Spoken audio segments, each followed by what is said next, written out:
దేని ద్వారా పొందుకోలేనిది. ఒక్క రాత్రిలో దీవెన పొందుకుంటావు. ఎప్పుడు?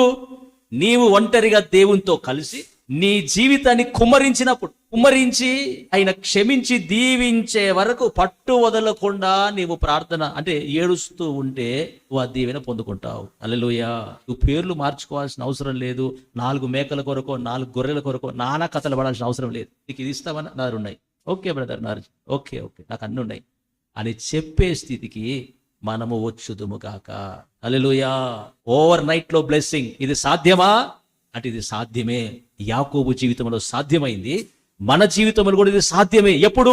ఒకప్పుడు చేసిన వేషాలన్నీ దేవుని దగ్గర ఒప్పుకొని ఏ ఒక్కటి విడిచిపెట్టకుండా దేవుడు ఎస్ క్షమించాను అనే వరకు పోరాడుతూనే ఉంటే, దేవా నువ్వు కాదంటే నా జీవితం వేస్టే ప్రభు. ఒక దెబ్బ కొట్టినా సరే యాకోబు వదలలేదట. అంటే ఆ గ్రహింపు రావాల మనకు. నేను ఇన్ని చేసి పైకి రాలేకపోయినా అది ఆశీర్వాదం అనుకున్నా, ఇన్ని మోసాలు చేసి. ఇది కాదు, ఆ యేసయ్యనే నాకు ఆశీర్వాదం ఇస్తాడని అన్నీ ఆయన ఎదుట ఒప్పుకొని గోజాడితే యాకోబును దేవుడు క్షమించి తన కుమారునిగా మార్చుకొని శత్రువు మిత్రువుగా మారి యాకోబుకు ముందు దారి చూపెట్టేవానిగా నడిపించిన దేవుడు మనల్ని ఆశీర్వదించే దేవుడే.